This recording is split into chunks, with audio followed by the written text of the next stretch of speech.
All right, pre-show shenanigans. To the Waterboy faithful, what I'm about to say, you are going to hear me correctly. What I'm about to say, I did not misspeak. I mean what I'm about to say, and I would like to stand up and defend Michigan Wolverine baseball player Michael Voigt for his celebration after hitting a triple against my USC Trojans yesterday. Michael Voigt, Everett, I'm not sure if you've seen this, but he I've has seen it. officially posted I a have seen Notes it. app apology. Oh, I didn't see the apology though. I would like to read Mr. Voigt's Notes app apology on behalf of the Waterboy podcast. So here's what Michael said. I would like to apologize for my actions on third base yesterday. I made an immature decision in the heat of the moment. He hasn't said anything incorrect so far. Everything's true.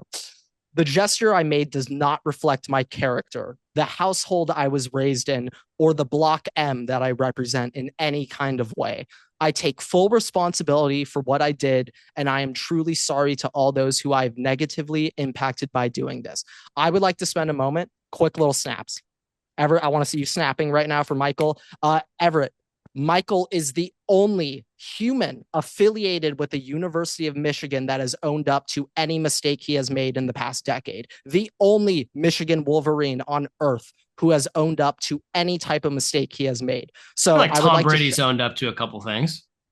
um He did technically, hey, he in owned the up to his roast of first Tom retirement. Brady. Well, hey, he owned up to his first retirement being a mistake. He had to come back. He's like, hey, I'll be one. That retirement was a bad idea. I Okay, I'll have give to you come that. back. And Have to I come will back. admit, Tom Brady did say in the roast of Tom Brady, uh, like once he found out you were offering 20 million to like the advisory firm to investigate me, when he was like, So if you I gave would have me just 20 taken it. million, I would I just I tell would you have I just did told you I cheated right then and there. it. So okay, maybe Tom Brady Yeah. gets a slight one, but Michael Voigt is the only Michigan man who's actually walks the walk of what a Michigan man should be. Now, this is all coming from Michigan people who use the term Michigan man. This isn't a term that I coined myself. It's a term that they use. And Michael Voigt is the only Michigan man at the university. I'm going to take a quick look at his replies, and if the top liked reply Everett has anything to do with "you're not a Michigan man, you did nothing wrong," then I'm so unbelievably correct in my assessment. All right, top reply. Uh, bro, you just imitated doing a line of blow. I've seen a lot worse. Don't worry about what these soft Ohio State fans think. I feel like I'll, that's got to oh be no, some BS that you're making that up. There's I no don't way. know how we There's no got way. the Ohio There's State no fan way. wasn't in there, but Yeah, I was about to don't say listen there's to what no these way. soft people are saying. Um, that coincides with Michigan behavior. Michigan fans, despite their player acknowledging that he made a mistake, even the Michigan fans refuse to believe it. So, no, it does check out. It does check out with their university and everything. I've still told all my friends at Michigan last year, you guys should just plagiarize your everything you turn in for the rest of time because your university supports cheating. So, uh, we'll let that sit and simmer for now. But Everett, I also forgot to mention this. This could like slide of transition us into the episode, but there's a rumor going around that the University of Michigan offered the NCAA. So you heard that right, folks. Michigan offered to the NCAA just a 1 year postseason ban next season and all wins vacated. That's what Michigan offered to the NCAA, and the NCAA allegedly declined. Now, if Michigan offered that punishment to the NCAA, said we will take this right now, ever That's not a good they might sign. actually get death penalty. They actually might. I didn't think it was going to actually happen, but now it might if that report is true. Yeah, no, I Because that mean, would be one of the most if severe there's credit, punishments in modern day.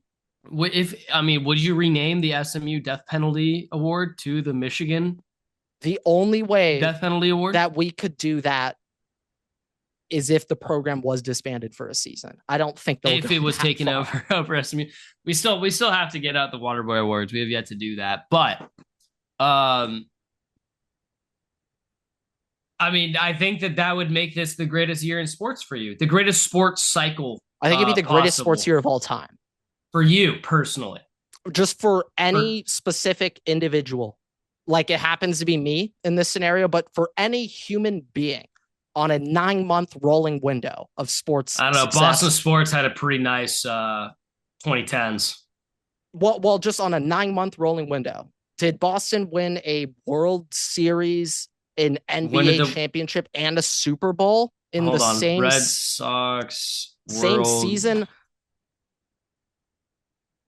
2013 would have probably been it. Patriots. Well, the Red Sox didn't win in 2013, so that's out. It says Red Sox World Series championships 2013. Oh wait, no, that might have been a loss. They did not win in 2013. Confirm that. It says that they did. The Red Sox. Yep. 2013 World Series between Red Sox and Cardinals. It might have been 2012 season, 20 or no. It'll be 2013. It's one season. Yeah, MLB seasons in 1 year. That's true. Yeah, no. I know. I mean, was the championship 10th American? The Red Sox won 4-2. That's what the internet says, not me. Maybe I'm going crazy here. Probably more likely. 2013, the New England Patriots did not win a Super Bowl. They did not win a Super Bowl. They won the Super Bowl. Yes, 2015 season. And I know the Celtics didn't do jack in 2013. So, I mean, hey, Red Sox won in 2018. 2018. And the Patriots would have won the 2018 Super Bowl because they won Celtics 2019. got bounced by LeBron in the Eastern Conference Finals. But for the Celtics, making it to the Eastern Conference Finals that year is kind of a dub. That is an accomplishment. So, okay. That one's there's some credit. There's a little bit of credit. Kind of there on the line, but did the Celtics acquire Luka Doncic in 2018, Everett? I don't think so. They instead acquired Kyrie Irving, which stained the franchise for a couple seasons. So, when was Jason Tatum drafted? Was that year 2? That year. Year 3? That was that 2018 was year 1 Tatum, I believe. So, hey, Jason Tatum was drafted. The year, maybe. Yes. Maybe he has some credit. But if we're talking a Dodgers ship, an Ohio State natty, that one will not be rolling around the same year as another Dodger World Series, maybe ever again in my life. Yeah, here's the one problem. Lump Harbaugh as my head coach in this window. Oh. We could lump that in. Yeah, I guess you could. Yeah, but I mean, still pretty nice. Pretty nice for Boston fans in the 2010s as a decade, I guess, is more so than individual year. Yeah, no, Boston sports fans, they all suck. So we could leave it at that. But yeah. All right. They're all awful humans. Still better than Philadelphia fans, though. Oh, yeah, but that's not saying much. It's not very difficult. It's a low bar. It is a very low bar. Nothing awakens in them during sporting events, though. You can have really nice people from Philly, but sporting events turn on. I don't want to be near them. Yeah, hey, I will say though, Philly fans they do get that rep, but I appreciate some of the fans who genuinely do want to see improvement. And Ben Simmons did take 15 years off their life. For those Joel fans, Embiid is just Joel Embiid is slowly taking years off their life, but a good amount of them aren't ready to admit it yet. They're not ready to accept that yet. But hey, you got Jared McCain. He might be out for the year, but he's good at basketball. Well, also, you see Sixers, they're being investigated now for tanking. They rolled out a lineup the other night, Everett. I'm not lying. 4 G Leaguers were in that starting lineup. 4. Oh, boy. And the only one who wasn't a G Leaguer was the French guy from the World Cup last year, who was disgusting. That was the only one on the team who wasn't a clear G Leaguer. But yeah, that's going to do it for the pre-show. Great episode. Great episode today, folks. But without further ado, what is going on, everybody? Welcome back. to another episode of the Waterboy podcast. Today's episode 299. We're getting close to a pretty big milestone here, and the greatest week of sports is finally here. It is officially March Madness week. To the Waterboy faithful, this is my favorite week in sports ever.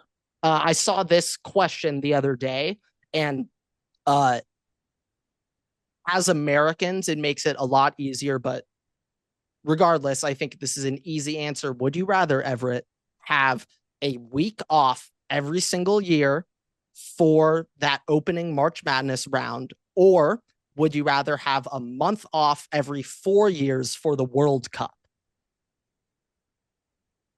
I think as an American, you have to say the first week of March Madness. Yeah. I think if you were lived in Europe, give me that month off. But sure. like, you know, if you were like, hey, we'll give you the day of United States v. England off, you can have that day off. I don't care about the rest of the tournament. Like, I'll enjoy watching it. Literally, the legitimate only game that I have any weight in, period, is United States v. England. That is it. That's the only game that I care about. I mean, for USA England, a lot of my pride for that match, that football match, comes from the Premier League fantasy league that I'm in with a bunch of 40 to 50-year-old English men. That league, yes, I will be talking mad shit afterwards. Like we won that draw. Okay, we won the shit out of that draw when we last played Everett. We won that shit by drawing. That was a win for us. 100%. And you know, it's things like that. Like I just love taking all the European things from them, like draws, and taking pride in it when they know deep down how like stupid that part of the game is. They know how it dumb aggravates it is, them even more because, you know, when I act the like dumb American, kind of feeling. Yeah, when the dumb American finishes top 4 in a Champions League spot in your league every year, it hurts a little extra. Hurts a little bit more.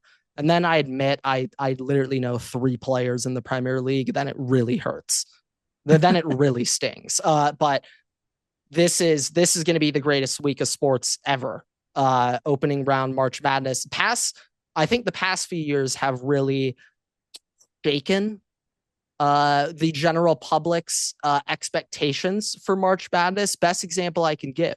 Past few years in college, I've had the same roommate who wasn't that tapped into college basketball, and I've tried to like slowly educate him over the years. And the first March Madness he was really locked in was that North Carolina Duke March Madness. We had all the blue bloods. We had North Carolina Duke. We had Kansas Villanova.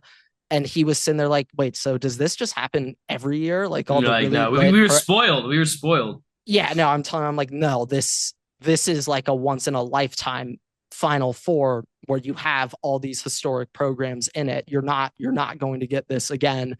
And, you know, slightly ruin some expectations. But we've also had like a 16 seed over a 1 seed or a 15 over the 2, like every single year since COVID, pretty much. Like we've had a ridiculous upset every single year. And to no surprise, despite that knowledge, I will not be picking any 16, 15 seeds. Let me just see real quick if I have any 15 or 16 seeds, because I don't believe so. Now, if St. Peter's was just in this tournament as a 15 seed, out of respect, I think I'd have to take them. Now, I'll be honest. The only team that I was like, just by name alone, that I was thinking of for an upset pick, just because of name, was Robert Morris, and that was because of Oral Roberts. Like that was the affiliation there. That was the only reason. Nothing with Robert Morris themselves. No, just literally because Oral Roberts exists. I was like, all right, maybe I have to go with Robert Morris. I'll be honest, of all these like fringe teams I'm looking at just off vibes, my number one vibes lower seeded team or higher seeded team will be Grand Canyon. We've all seen the videos. You like a little Grand Canyon action? Well, Everett, you're talking about the recruitment videos. have you seen the Grand Canyon student section videos of their basketball Oh, games? yeah. I haven't seen one this year, but I've seen some in the past. Oh yeah, no, I haven't seen any tape from this year specifically either. But that Grand Canyon fan base, oh, they get up and they get active. I And will just be honest. I don't know if they're beating Maryland though. I don't know how I feel about that. Maryland, I like a lot. Grand Canyon, though, that's just a tournament team, another tournament team, the Drake Bulldogs. The Drake Bulldogs, that is an NCAA tournament team right there. Over getting Missouri. Close. Yeah, we're getting close to pulling the trig. This is another theme this year. SEC.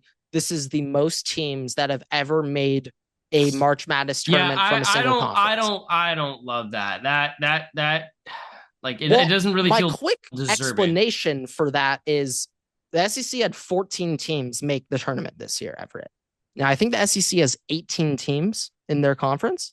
I believe so. I think around so. But my bigger point is, Everett, just 4 seasons ago, many conferences didn't even have 14 teams in it.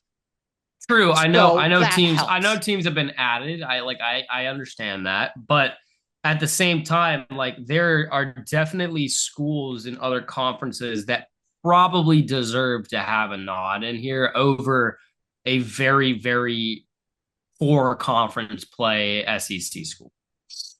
Oh, well, I'd say no, that the SEC, I would say they deserve it quite well. They are absolutely stacked. It is ridiculous. Like I think they 100% deserve to have this many teams. There's really? Some stragglers at the bottom. That's more so what I'm talking about. That, like I feel like, but I think all of them should have made the tournament. Like if we're talking bubble SC teams that probably shouldn't have, it's like maybe Texas could have hit the hay. Arkansas maybe could have hit the hay, but nah, Arkansas should have made it. They were 20-13. Like the bottom half SEC teams, I'm like, not really sold on. First is Georgia. Just Georgia basketball, Everett. I mean, does that sound like a winning formula to you, Georgia basketball? I mean, I'm just trying to associate Georgia with basketball to begin with, and I legitimately Anthony Edwards helps. That's the only thing really that I can associate it with is Anthony Edwards. However, you got to take that out and think of it as if like that's like landing Travis Hunter to Jackson State. All right, you got a 1 in a million player at your school. That this isn't a formula for success long term. But like, yeah, Georgia basketball. No, I don't see the vision. Also, Georgetown. I might be all in on Georgetown this year as an 8 seed. I feel like them being an 8 seed. Now, Ken Pom heavily influenced here, but I feel like Gonzaga should have been like a 4 or 5 seed this year. Really? Them being an 8 seed has, yeah. Now, you did say Georgetown before, which really confused me for a second. You meant Gonzaga. You meant Gonzaga. Yeah. Gonzaga. Georgetown not making it. Georgetown not making it. You're like, they deserve to be higher. No, Georgetown deserved to not be in the tournament. No. My apologies. Did not mean to see Georgetown here. Gonzaga, I feel like a little bit underranked, a little bit feisty. Some SEC teams though that I'm like, yeah, Georgia, I don't really know. Another team where I'm kind of iffy on Arkansas, just because it is Cal. And I love the vibes. They were awful against any top team the whole season. Could not beat any reasonable opponent. I mean, like here's the general thing. Remember, I am not like, this is the one time of year that I actually pay attention to basketball, to college basketball. So I'm deferring to you on all of this. Like I know essentially nothing about college basketball other than general vibes. Oh, all right. Okay. The top end talent in the SEC is ridiculous. Florida this year is Florida, I know, crazy. Is very good. They are crazy good. They also have a 7'9" center. So they also have height on the inside as well. Florida, absolutely love them this year. They just won the SEC tournament. They're a very good team. Also, Auburn's very, very up there. They were like my one thing with Auburn, I know that they are the number 1 team, but I have seen them like they've been in very close games. They've pulled it out, but like that is the one like. Some of my friends, Auburn, Tennessee fans, so I've heard Auburn basketball, Tennessee basketball. A lot of like I've watched at least watched some of those games, especially when Auburn played Tennessee. But like that specifically is like I know like Auburn has played in some very close games this year. Well, it's like recently Auburn hasn't looked great. They've lost a couple recently. I think they've lost 3 out of their last 4. Um, the one thing I love about Auburn, they're very, very old, and it's a veteran group. And in recent March Madness runs, we've seen these veteran teams go on these runs and been able to stay in and compete, get to the second, third weekend. Auburn, they're led by, everyone knows, Janai Broom. It's either him or Cooper Flag. They're winning Wooden Award this year for best college basketball player. Janai Broom's an absolute baller. And like that's one player on Auburn that I like. I like having a go-to scorer when it's a tight game at the end and you need a bucket. They have a guy that they could just go to, give him the ball, and odds are he's going to score. The other thing about Auburn I really love though, their other 4 starters are all upperclassmen players, but more important stats I'm looking at, they all average double digits. And so why I think that's an important metric is that in those tight games where it's a 1-2 possession game, 8-minute timeout, you need a bucket. And if you have 5 guys on the court that can score, then that helps you out. I like that. I like picking those teams. Also, other thing I love about Auburn, they have, I believe, 4 starters shooting around 40% from 3. So that's 4 starters, and that's everyone except Janai Broom. He's not the 3-ball shooter. But they have 4 starters averaging double digits who shoot 40% plus from 3, and 3 of their starters averaging double-digit points shoot 90+% from free throw. So when you need to score free throws, end of games, bonus, late fouling, timeouts, you name it, they have guys that can knock down those free throws. They have 3-point shooting, and it's a veteran group.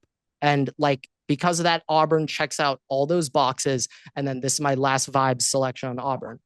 Everett, 3 years ago, I picked a 7 seed team led by one James Bouknight to make the Final Four. That 7 seed happened to be the UConn Huskies, and they got bounced first round that year. And after that, I told myself, I am never going to bet on this sorry ass UConn Dan Hurley led program ever again in March Madness. I'm never doing this shit again.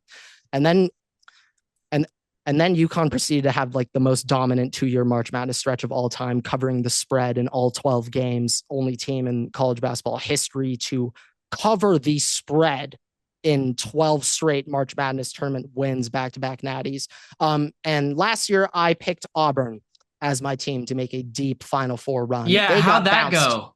They got bounced first round by Yale, but according to all this logic, Everett, I'm not doing it again. Auburn's going to win the whole thing. They're on the UConn path. Auburn's going to win the football game. And if Auburn covers the spread in every single game this year on their tournament run, Everett, then it's already locked up. Guaranteed next year. I have Auburn losing the Final Four to Florida. Okay. But I have them being in the Final Four. Yeah, well, this is just another thing. In the past 3 March Madnesses, Everett, what if I told you only 3 1 seeds have made it to the Final Four of the 12 1 seeds in the past 3 March Madness? It really wouldn't surprise me. So like with that in mind, I'm thinking, you know, I've got no shame having Duke or Houston bounced early. No shame in having Florida or Auburn, any of them bounce early, because like it's really not that crazy to happen. And if you just think of basketball in general this year, or not just this year, but college basketball now with transfer portal, the gaps between these teams aren't that big anymore. Like it's not like OG Coach Cal Kentucky where there are 8 5-stars on the team. Like that's not a thing anymore. Like there are no teams who have that much talent, especially on the bench. Like that just doesn't exist nowadays in college basketball. But I do like Auburn for all those aspects. Old group, good free throw shooters, good 3-point shooters. And yeah, I like Auburn because of that. I will say though, the other team I'm looking at to just go on a deep run here is Alabama. Nate Oates, big time stuff coming out of Alabama recently. They are like the tempo pushing team in this tournament. So to go, to quantify how fast Alabama plays, of the top 25 teams, Alabama averages 5 more possessions than the second fastest team. And on average, a lot of these teams, they're averaging, I don't know, maybe 2 or 3 less or more possessions per game. Alabama goes extremely fast, and they're also they're also extremely efficient on offense. And I like when I see a team like that, high tempo, high offense, those are scary teams because if they're hot, you don't beat them. Like if Alabama's not missing, they're just going to keep on going until someone can outshoot them. They have to be cold for Alabama to get bounced, if that makes sense. But they are college basketball players. The odds of a bunch of 20-year-olds getting cold is pretty high, especially when you're playing on one-day rest back-to-back games. I do love Alabama. I think they can go on an extremely deep run, though. But I would say the other massive team everyone's talking about right now is St. John's. Rick Pitino took over St. John's basketball coach 2 seasons ago. Yeah, so he's had a trend with every school that he's been at where the second season is like the massive leap season. And I know Rick Pitino, obviously, like legacy coach, right? Like people put him. I thought you were going to go somewhere else of Rick Pitino's legacy, but yes, Rick Pitino legacy coach. I'm not that. This is not the point of this podcast, Grant. They can go and figure that out. All right, but legacy coach. At least when it comes to on the court situations, and I just think that he obviously has revitalized the program, but I don't like, and I have them going a decent ways. It's not one of those things where I'm like, oh my god, they're coming onto the scene now. They're gonna also make it all the way. Like, yeah. Patino's been there before, but at the same time, like the players haven't. The players really it's a tournament teams come in different like shapes and sizes. And when you actually hit the tournament, teams play differently. Like I know Michigan State's good this year, but even when Michigan State hasn't been good, Tom Izzo's team just comes in and plays in the tournament March. Every year. It's Tom Izzo shows up in March every single year. And Duke chokes at some point, no matter what. Like it can be somewhere, they're not winning the whole thing. They will choke at some point. It's going to happen. So, it's, you kind of get feelings for different programs and for different teams and different coaches. Like, I know Arkansas most likely will be bounced in the first round, if not definitely the second round. Like, was it Mark Stoops? Is that the old Kentucky head coach, right? Cal. Coach. Yeah. Coach. Yeah. Cal. He doesn't know how to coach in March. He doesn't know how to coach in March. Yeah. No, so they're going to get bounced. They're going to get bounced. I'm forgetting where. I'll need to find this. It was so good, but it was last year. It was just a Twitter guy ripping apart Cal's defense against Oakland, and like specifically Reed Shepherd. He was ripping Reed Shepherd a new one for how he's going under the screens instead of over the screens when Jack Golke's right there and he's just made 4 threes in a row. Like, how are you not going over the screen and trying to contest it? I do love seeing those breakdowns like that.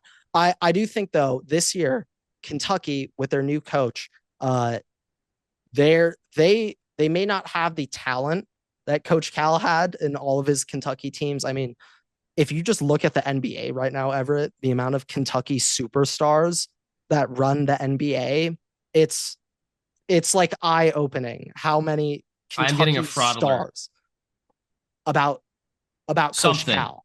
Coach Cal. Maybe that's maybe most applicable here in this sense. Coach Cal. That or maybe it's the recent Kentucky players that have come out of the draft. Like, I don't know. Well, possible. That's possible. This is another thing. This year, I'm slightly concerned about some of these tournament teams and what could happen. Like, for example, UConn. I'm not that high on UConn this year. I really am not that high on UConn at all. It's one of those things where, you know that Dan Hurley, like, they're going to be prepared. They've been prepared. There's zero chance in my mind that they end up three-peating. They are not. Oh, I'm not saying not even close. I'm not saying I'm even but concerned of them getting past Oklahoma, but personally, I think Florida's just gonna absolutely just, they're gonna win that game. wipe them. We I'm going not gonna wipe. go as far to say as white, Okay. but they're gonna win. They're gonna win the football game, Grant. They're gonna win the game. The thing about UConn that I'm looking at them, I I don't know who it's going to be, but one of these one seeds is getting bounced by this 8 or 9 seed. One of them is going to get bounced. I don't know who it is, but one of them will. And I'm just trying to figure out who's most likely. And You're saying like a 9 seed upsetting an 8 seed situation. Or are you saying well, no, forget that. An 8 or 9 seed beating a 1 in the next round. Okay. One of them's gonna happen. I mean, My question is who? I'm looking at because I mean I have eight. I think I have 8 seeds making it in every one of those games. I mean, really, I think it'd be between two matchups, and ultimately I think it would be between Houston Zaga and I think most likely would be Gonzaga beating Houston. Houston. I think yeah, I mean, I'm looking at the other that. ones. Mississippi State will I mean, they're probably not.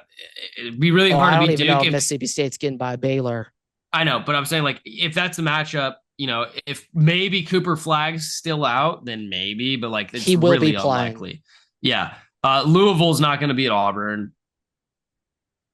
Not going to happen. Now, this is the thing. Louisville's a good team. Louisville's a very good team. Louisville, they might be a little bit underranked. Now, they are the number 13 team in the AP poll.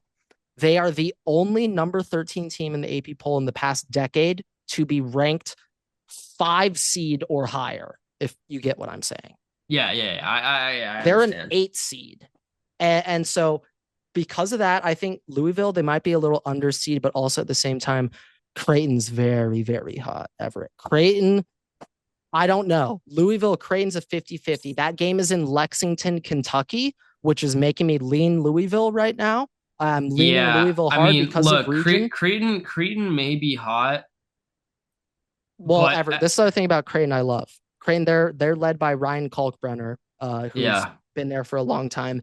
I heard this stat the other day, and a big reason why I hate these teams reliant on big men is because, Everett, what happens when that big man gets in foul trouble? What do you do then? What does your offense and defense, what does that turn into? You can't rebound. You can't rebound. But like really, that first of all, but also Creighton, their whole offenses ran through Kalkbrenner. So like if he has to sit early, if he picks up 2 fouls quick in the first, the whole offense is now done. But the thing about Ryan Kalkbrenner, Everett, what if I told you he has never fouled out in his college basketball career? I mean, I think people give too much credit to too much weight to players fouling out, because as many fouls that goes around in college basketball, we really don't actually have as many fouling outs as like you think. Well, yeah, because it's such a big thing. If your dude fouls out, now I think also though you do have to give weight. Like he might not have ever fouled out, and I can't say how many Creighton games I've watched. Like they could be pulling him for substantive minutes when he's gotten close, and like that also carries a lot of, that can cause a lot of problems. No, well, that's what I'm saying. More so, like Kalkbrenner, like if that big man gets 2 fouls in the first 5 minutes of the game, like yo ass on the bench for the next 15. But like Kalkbrenner, there are no concerns with him. Like he's on the court the whole time. Anytime meaningful basketball is played, he's there. Grant, why don't we do this? Why don't we go through the Sweet 16 and forward? Why don't we do the Sweet 16 and forward? Okay. Here? All right. I'm gonna have to. Okay. I got the view up so I could see it from that way. Okay. Sweet 16 and forward. So okay, I'll just go over what I got right now. Starting off, I got Auburn, Michigan, Iowa State, and Michigan State. I hate Iowa State. I hate Iowa State's best players also hurt. Yeah. Now, they just have a very easy pathway to that Sweet 16 spot. I'm waiting on this North Carolina San Diego State game because one of these play-in 11 seeds is going to the Sweet 16. It happens every one of them will. I currently And right now, I want to go with North Carolina for it. I personally have no faith in Ole Miss right now. It could just be my bias, but like I'm choosing. I have that upset game. I have that San upset Diego game State, either North way. Carolina currently. Now, I think if San Diego State wins it, I might get off. I think I'm still going to go with it. I think either way, you know, I still have Iowa State beating those teams, but if UNC wins, maybe I switch UNC to beating Iowa State. I'm just concerned because Iowa State's best player is out, and I have no idea how their offense is going to look with their best. True. Player. I will just say though, like, you know, I think it just makes it's just the most likely scenario, you know, through those. Oh yeah, two no. It's I do think they're not making it past the Sweet 16 though. Michigan State's going to win that. And just watch Iowa State just 40-piece Michigan State in that game. Tom Izzo would never let that happen. Works. Yeah, no. Tom Izzo would never. I'm so certain of that.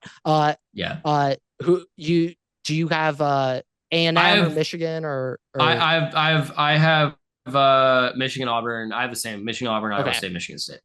Now Michigan, I'm slightly concerned. I legitimately think they might get upset in the first round by UC San Diego. UC San Diego is the highest ranked 12.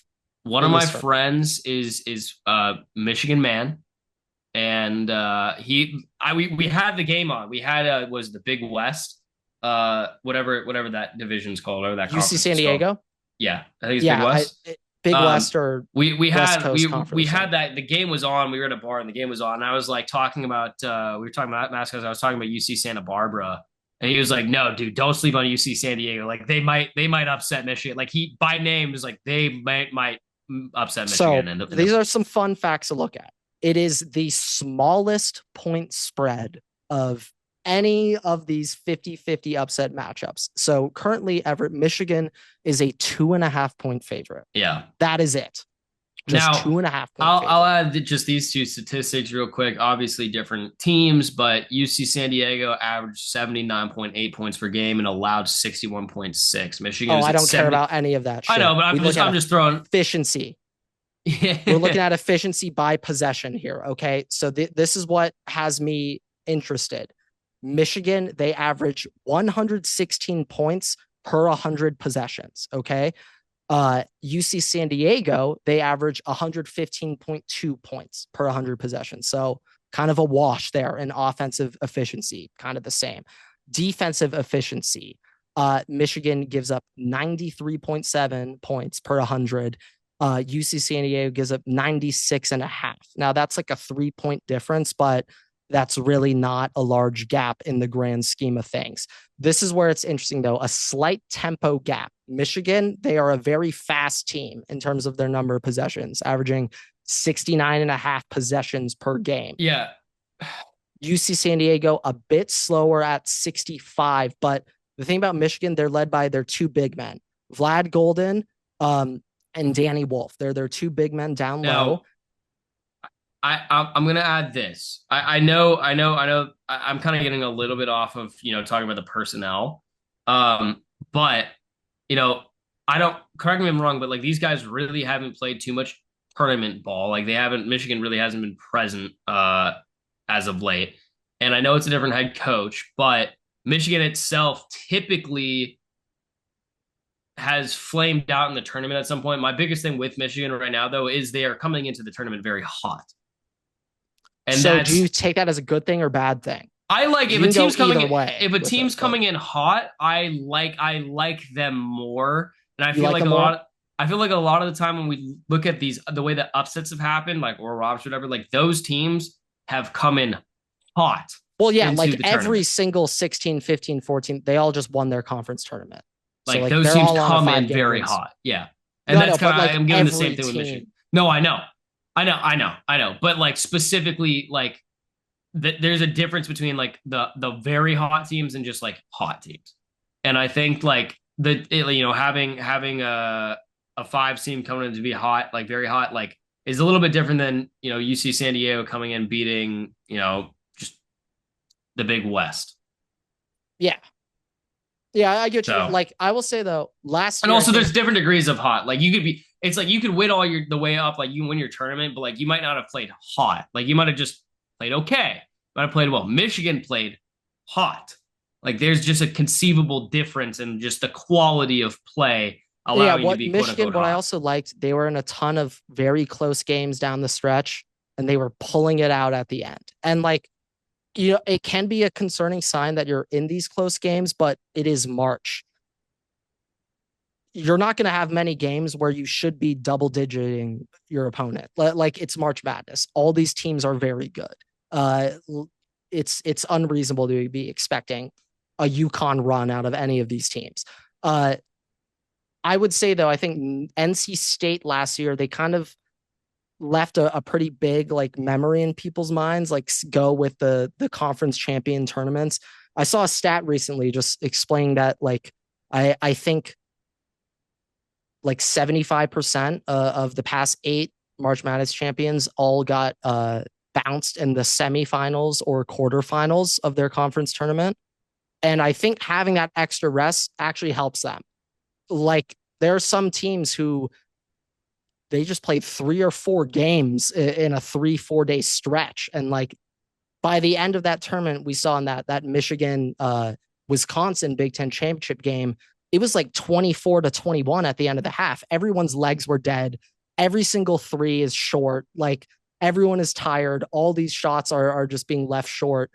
And in a way, the teams you've got bounced a bit earlier, like in Auburn, they get a couple extra days of rest. And I Yeah. kind of like that. Yeah. I mean, I, I don't I'm know. I'm not like out on conference So champ winners. right I'm right just now, right concerned. now, just looking at Michigan, UC San Diego. That's why I'm going with Michigan because of This is this safe conference pick. tourney run and seeing Yes. what they did in close games, and I trust them to close it out. And also I'm going Michigan over A&M because I think matchup wise, Michigan matches up so well with A&M. A&M, they're weak at rebounding. That's an issue of their team. Not a great rebounding team. Michigan rebounding, that is their strength with their 2 big men. Like I see a mismatch there. Michigan could be destroying A&M on the boards, and I like that a lot. I feel like for college, rebounding is even more important because a lot of the times these guys they're shooting 40% as a team from the field. Rebounding is important.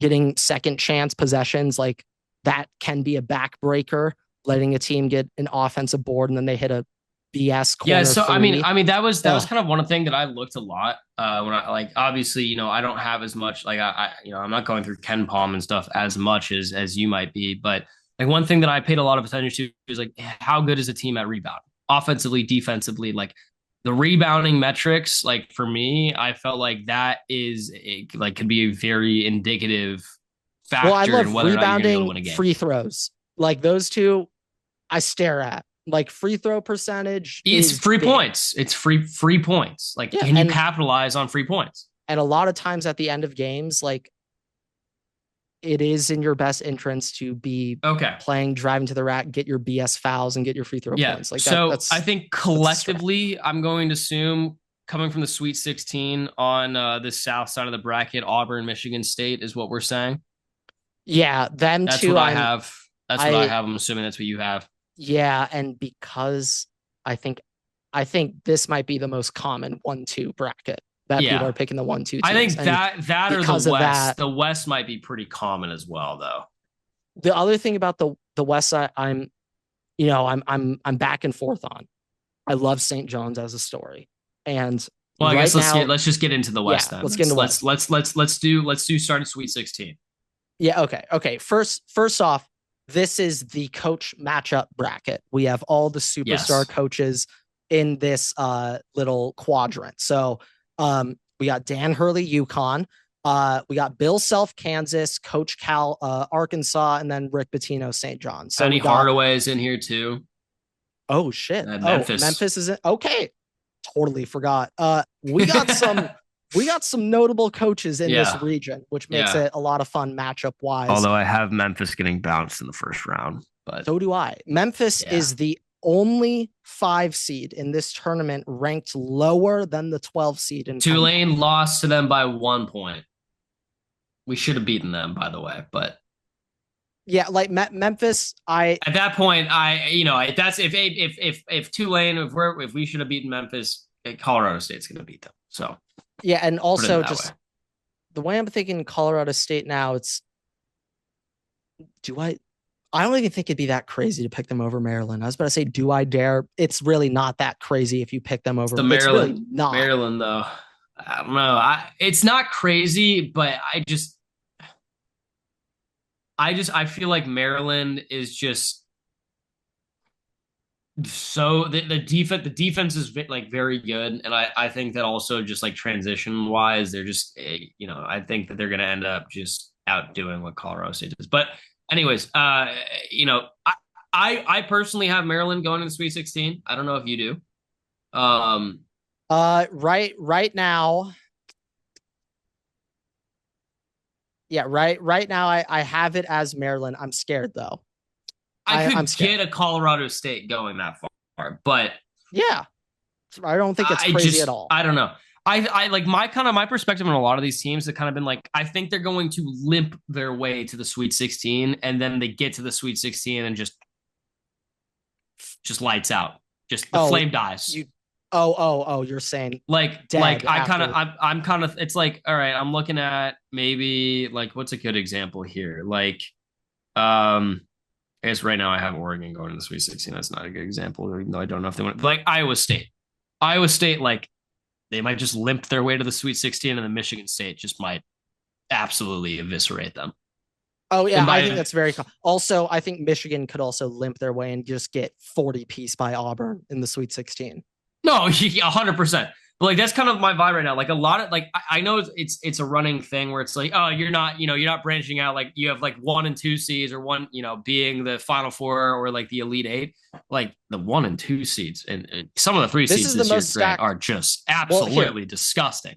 KenPom wise, these are some startling figures. Everett, the all four one seeds this year, top four seeds, efficiency metric wise, they would all be the number one team for like the past 15 March Madnesses if they all played in different years. Just off KenPom efficiency metrics, I believe Duke this year is literally the most efficient team in college basketball history, according to KenPom. I'm taking I'm quickly going through literally every single season since 2002. Uh, this is going to be quick.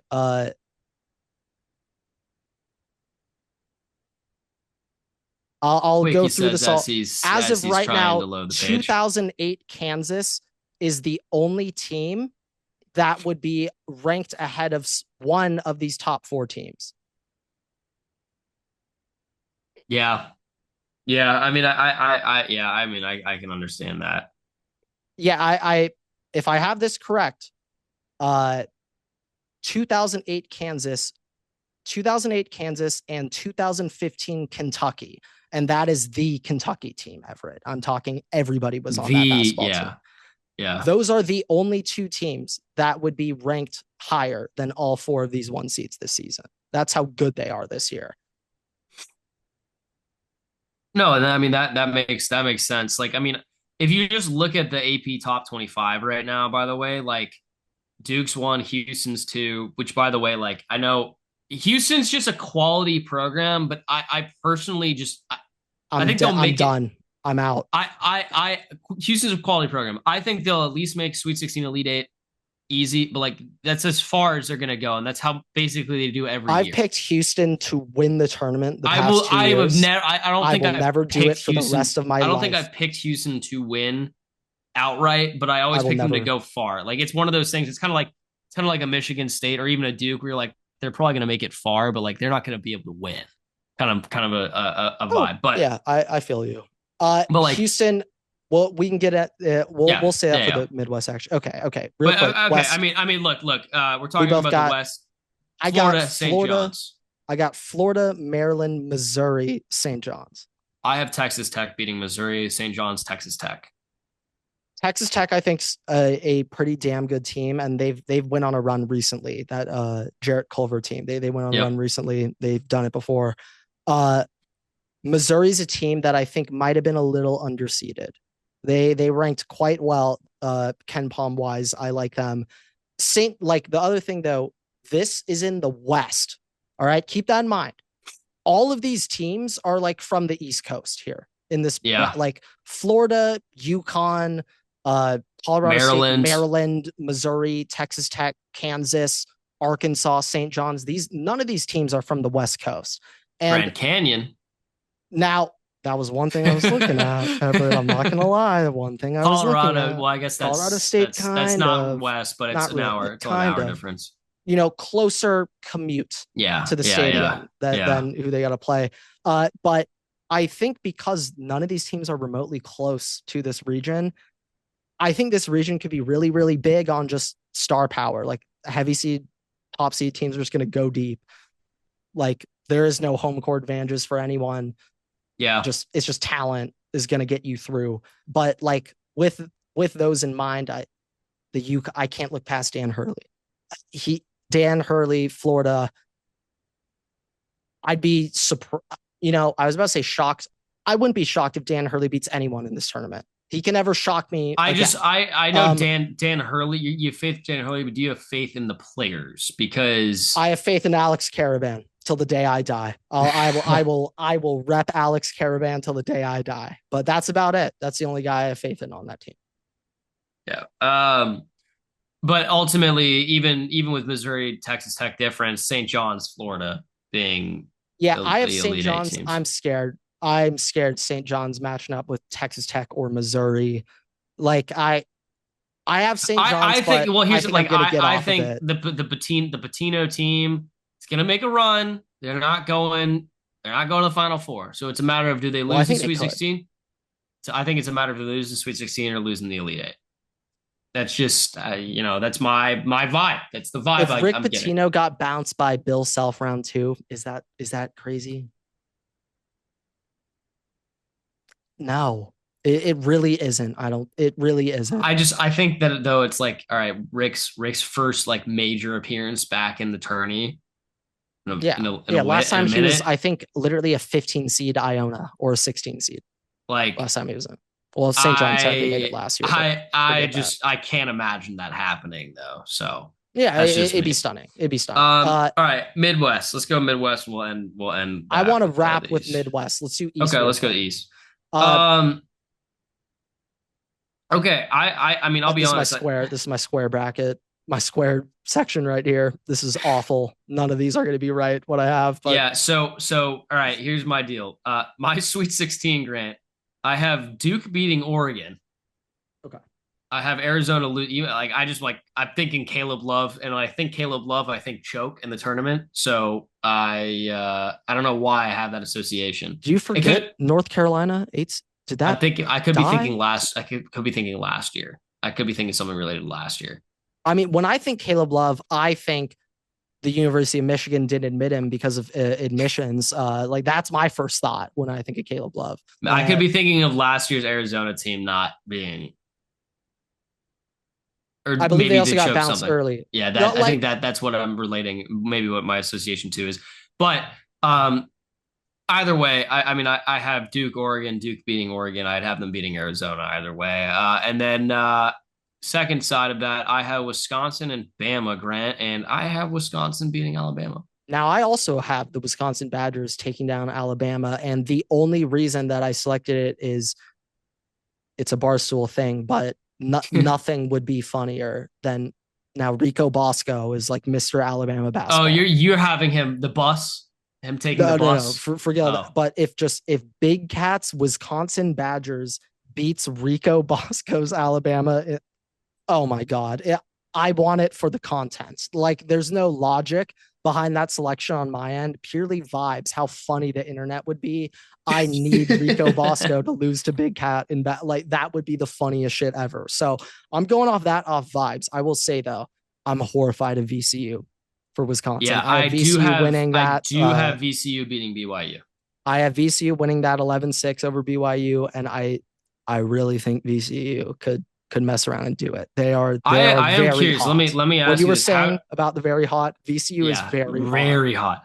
Let me ask you this though. An unrelated Reno 64 game, still in the East. How do you feel about St. Mary's v Vanderbilt?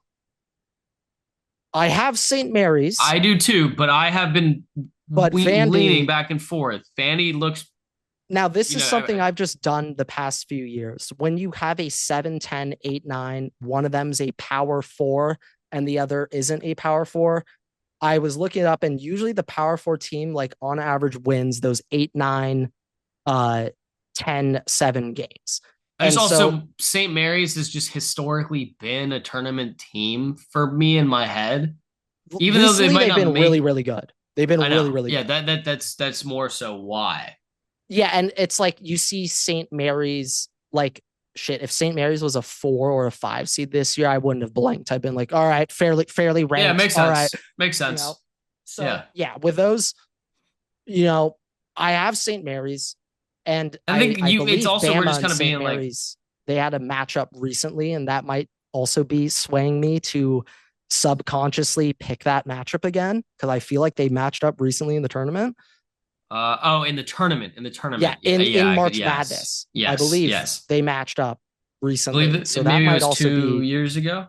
that may be in our subconscious for us Yeah, picking that. something's clicking around in there, but yeah, it's also like me. I'm like, oh well, I've seen St. Mary's in the tournament more than I've seen Vanderbilt, so experience. I would just say this bracket, I I don't feel know. like they've got some firepower, which makes me a little bit concerned for Duke. Like, hey, Baylor or Mississippi State, that's not the easiest game. Like, I No, expect Duke to win it, but you could get a much easier 8, 9 seed there than um, Baylor or shit. I literally just said them. Uh, Baylor and Mississippi State. yeah. But like Wisconsin, frisky. Arizona or Oregon, that's a frisky Sweet 16 matchup. Frisky, whoever you got to face. Uh, Alabama out of the other side, or another Wisconsin Duke rematch from 2015 Natty. Just it's a tougher road than what other teams have to go through. So a little bit concerned, but I have Duke, Arizona, Wisconsin, Bama 1 through 4. I know that's not happening. I want it, and I've got Wisconsin. I love the Wisconsin pick over Bama, but I'm horrified of VCU, and it's making me maybe want to turn off of Wisconsin. And shit, I may be going St. Mary's L first round now that you brought that up with Vandy, because I know. I I mean just that's what I've Everett. been looking Oh at. I've been shit, looking at Everett. that. If Vandy beats St. Mary's and then Vandy bounces Bama and beats them twice in the same year in both sports, Everett,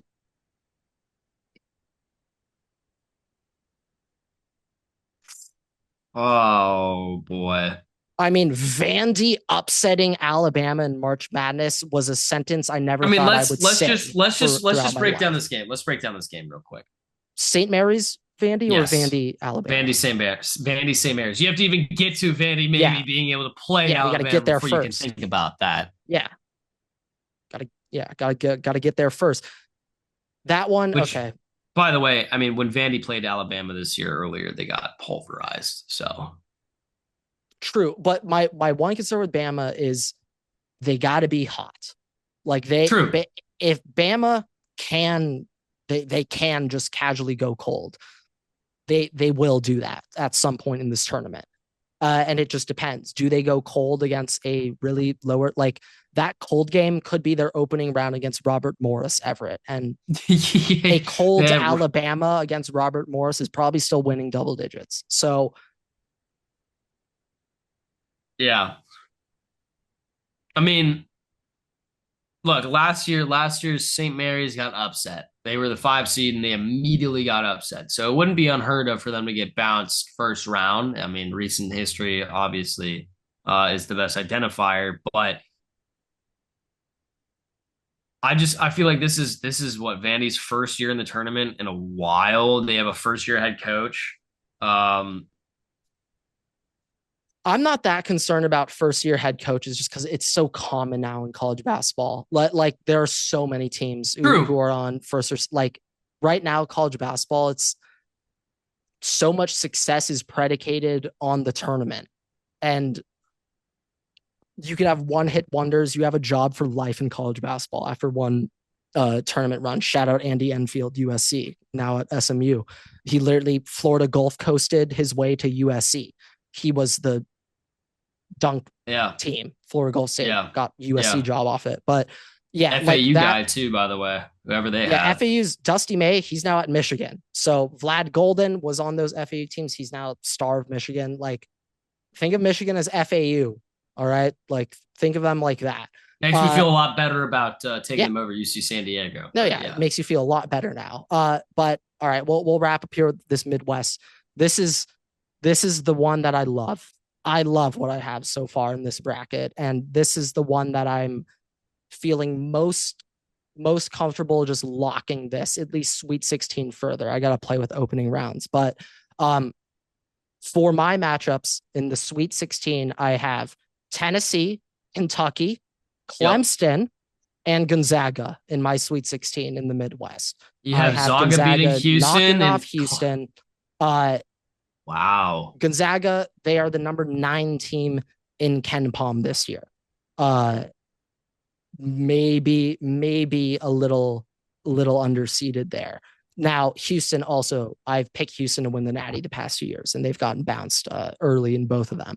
So, would I be shocked at all if this upset were to happen? No, not at all, vibes wise. But let's go analytical, grant, logical thinking. Why I think Gonzaga is the team to Yeah, knock off I'm Houston. interested to hear this. So Houston, everybody knows this Houston brand of basketball. They are slow, they are physical, they like to wear you down, and they like to bully opponents. Okay. If you try driving in the paint on Houston, you're getting met with a 1-2 knuckle sandwich of the dome. All right. You do not drive on Houston. You are going to get bodied and bruised every time you try to drive to the rack on them. They do not give you easy buckets.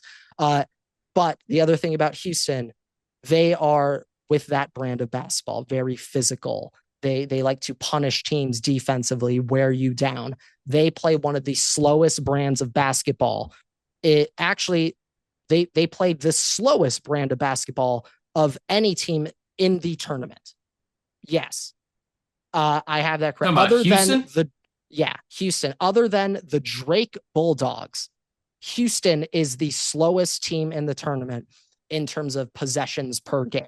Now, my brother was pointing this out to me the other day, and so I'll give it credit, but offensive rebounds, that's not 2 possessions. If you get an offensive rebound, it's still 1 possession. So that could also help bring down their total number of possessions for Houston. But regardless, Houston is very, very slow.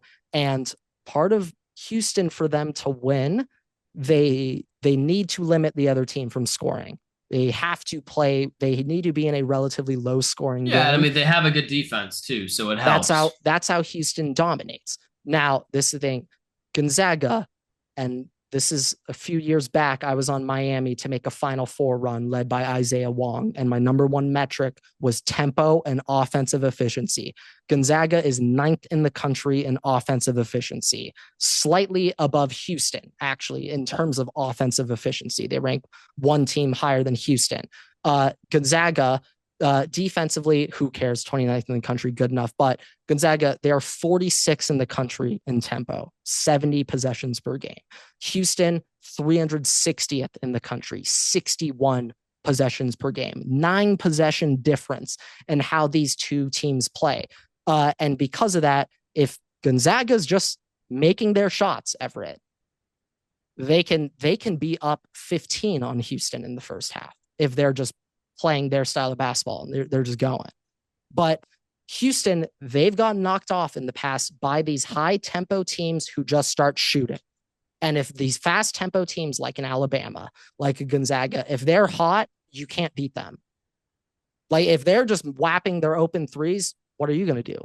You play a slow, physical, punishing style of basketball. You want to get your paint points, your 2-pointers, high percentage looks. That's not going to beat a team who's shooting 50% from 3. Good luck beating that shit. You remember Jack Golke last year? What are you going to Yeah, do to defend that true. shit? Doesn't matter how good your defense is if they're hot. You could have 4 dudes in their face, but guess what? Jack Golke's hot. So that's 3. And Now because what of that, happens if Georgia beats Gonzaga? oh, 6 feet under on Georgia. There's no way they're going to beat Houston. Absolutely zero shot at all. But it's just the Gonzaga Georgia matchup. I don't see how Georgia knocks off Gonzaga. I like Gonzaga would have to beat themselves for Georgia to win. Like Gonzaga would have to be cold.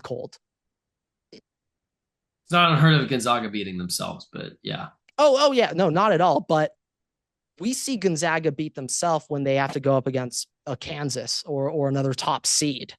But when it's these early rounds, Gonzaga gets the job done, and I like an underdog Gonzaga against Houston. I like those vibes, but it's the tempo and the offensive efficiency. That's how Houston's going to get caught. They go up against one of these really fast tempo pushing teams who still is really efficient. Gonzaga's more efficient offensively than Houston. And hey, Gonzaga could run Houston out of the gym. They could. So you really like Gonzaga over Houston. Yeah, that is my pick of a one seed getting bounced opening weekend. It Yeah. happens So I every mean, year. here. So last year is actually the first time I believe that a 8 seed did not beat a 1 seed. Last year is the Really? first time I believe. I believe. I'm not So maybe like in here, a small rolling this window, is this but is this this is the ESPN statistic that I have since 1985. All right. Number 1 seeds have won 61 of 78 meetings with number 8 seeds. Last year was the first time in the past four tournaments, a number 8 seed didn't knock off a number one. wow. Okay. All right. So hey, according to history, it's not that crazy to pick an 8/1. No, And I think because if like this is you're gonna pick one. That would be the one to that's pick. that's logically what make and even if you're going off vibes, Gonzaga's a tournament team. Like, well, if you're going off Yeah, vibes, the pick is UConn over Florida. If you're purely looking at vibes, that's your upset. yeah. I mean, Florida's got to go through a literal ringer to They get got a gauntlet. to the championship game. But if you get through that gauntlet, you're winning. If you're Yeah, getting through like that West Side, you're winning. the other thing I like about Florida is that they are another really, really high tempo, fast team, but they're also really, really efficient on defense still. Yeah, So they don't drop off defensively. Like Alabama, first in tempo, fourth in offense efficiency, 32nd in the country on defense. Like Alabama, they could, if Alabama goes cold, well, the other team's probably going to be hitting their shots too. There's that to keep in mind yeah. with Bama, which has me worried. Okay, so you Florida, have though, Gonzaga, you have Zaga, Clemson, on that top side, and Kentucky, Tennessee on the bottom. Correct? yes. Okay. I have Houston, Clemson, and Kentucky, Tennessee. I have Houston, Tennessee making it. I'm assuming you have Clemson, Tennessee, correct? I got Gonzaga, Tennessee. Zaga, Tennessee, Tennessee. Tennessee Maybe see winning, all the way. moving on. Uh, Clemson, I'm a little bit worried about McNeese first round, Yeah, I but originally was liking McNeese over Clemson. I ultimately opted to. I had that as my original pick, and then I went back and I yeah, opted to everyone, stray away from it. But we're all thinking of these 5-12 upsets, and like I just McNeese is one. Here's the thing: like last year, I don't remember what school it was, but everybody had like that one school like 5-12, maybe like the 12th. Morehead State. I don't. Well, let me actually. I have a. I can look at it. Hold on. Let me look. Let me look here. I just pulled Was up it Morehead State. Oh, was it it was 2024, right? yeah, Yeah, let's see real quick.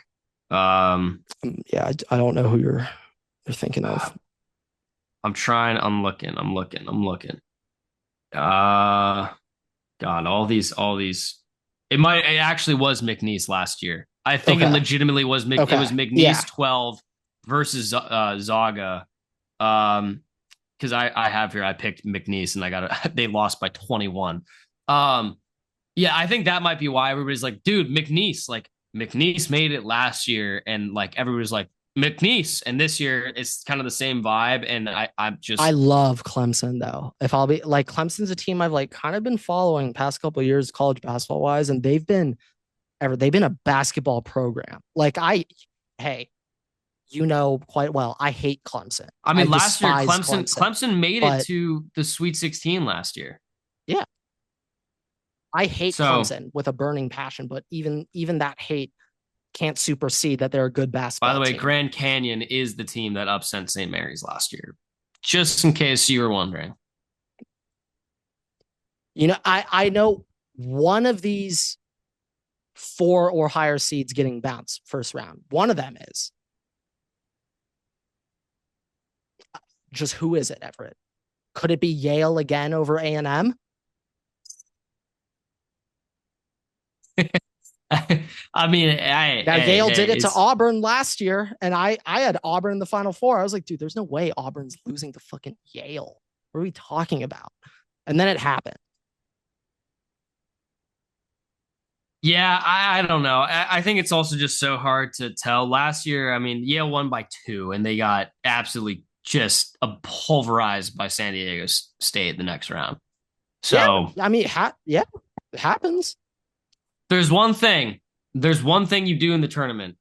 I think across the board is you just pick this in those highly different seeded games. You always pick the spread of the lower seed. Always just take the spread of that lower seed. It's likely to hit at some point.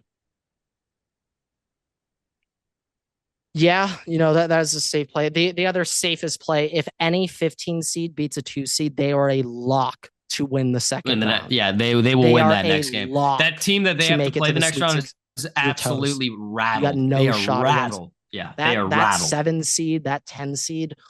Bro, can you imagine? Never forget. 10 seed Cal gets through, and then he has to face Omaha 15 seed and just gets 20 piece. Oh, boy. I have Kansas beating Arkansas, by the way, in the first round. I do too.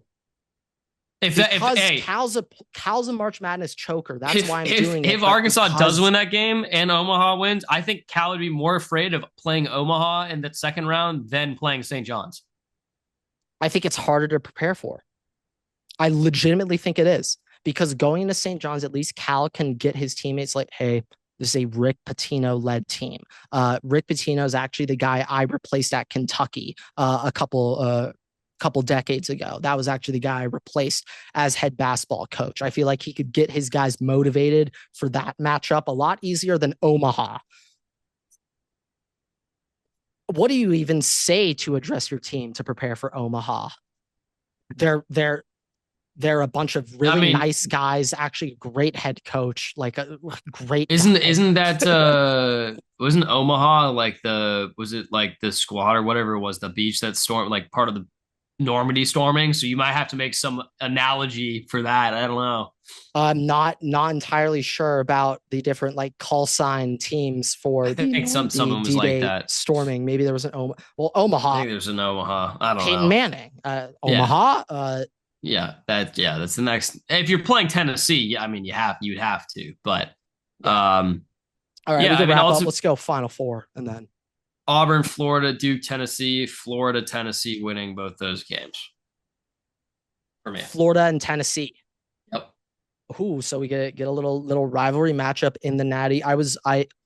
Now my brother's on Iron Bowl Natty, and like I want to do it. I want to do it for the vibe. Okay. No, there's 0% chance we get an Iron Bowl Natty. Yeah, that'd be so fun. This would be so sick though. But it's just there's no way either of those teams.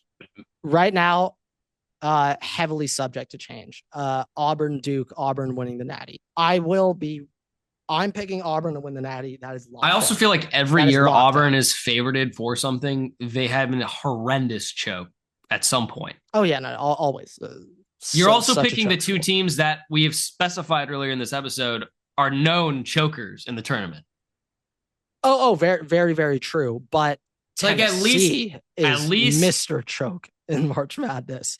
Well, I have Florida winning, and at least Florida's such an unknown that like you can't specify that. Somewhat. Well, this is the thing about Florida. I was also just saying this in the 2000s. I think we can confidently say Florida is a top 3 college basketball program in the 2000s.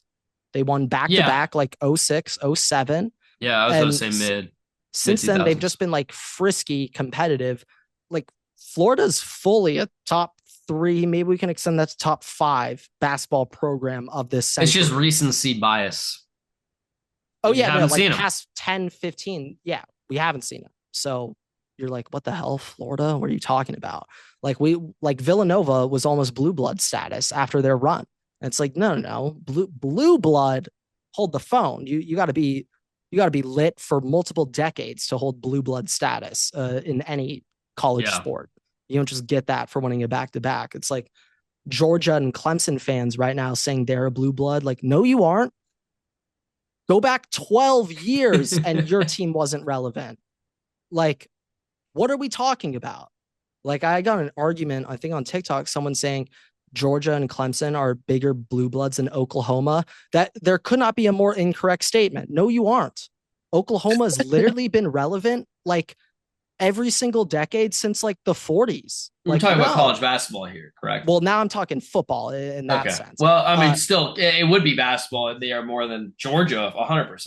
Yeah, but just you gotta be doing it for a long time to reach that status. But I'm locked in on Auburn winning this whole thing. I'm not changing off of that. I will cry laughing when they get upset first round. To the winner of Alcorn State and SFPA.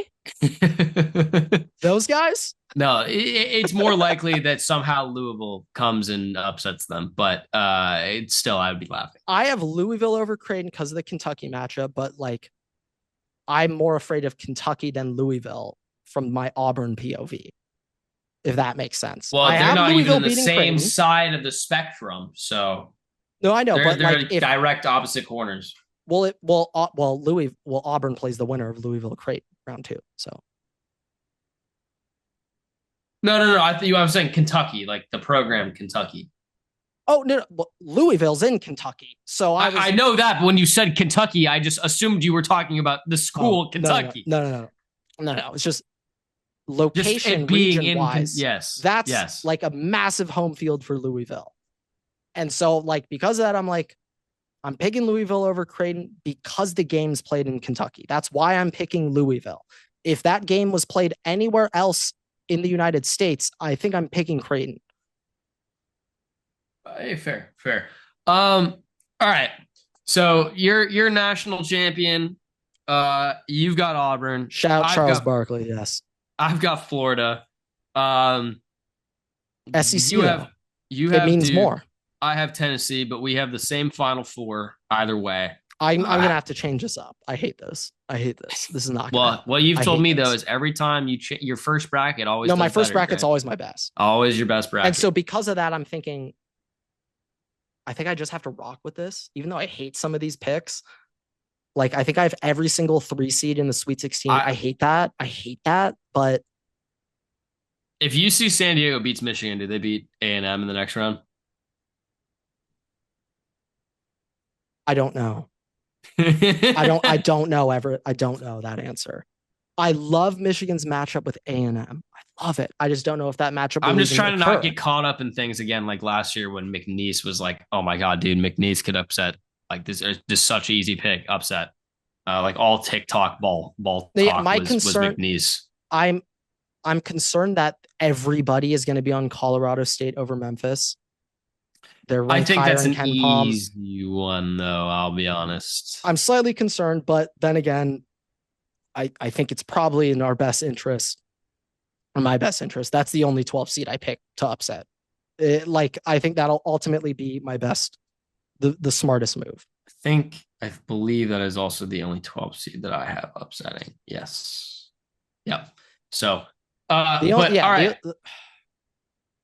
No, it's just that one. Oregon Liberty, I am 50-50 on. I like Oregon. Faith. I think Oregon, is you're not giving enough credit for what they've done. I mean, they beat Wisconsin, they've beaten Bama, they've beaten Maryland. Yeah, I feel like Oregon looked really, really bad down the stretch. Really, really bad. They got the Big Ten play, and it was not looking. They didn't have a good time, Everett. I mean, maybe they needed a good time. You got to have a little rest time coming in the tournament, though. Always silver linings. 100%. Always silver linings. But yeah, I think we'll wrap up here. So with it, thank you guys so much for watching, listening. Rate us 5 stars. You can find us on Spotify, TikTok, YouTube, Twitter, and on Instagram at Waterboy Pod. You can follow me and Grant on Twitter at EverettStakesNat. Waterboy Grant. We post new episodes every week on YouTube and all podcast platforms. Make sure to subscribe and turn on notifications so you don't miss a single episode. We also post exclusive content on TikTok and on Instagram at the Waterboy Pod. So make sure to check us out there as well. Also, wish Grant a very happy birthday, Mr. 23 over here. Stop it. And with that, we'll see you guys in the next episode. Waterboy's out.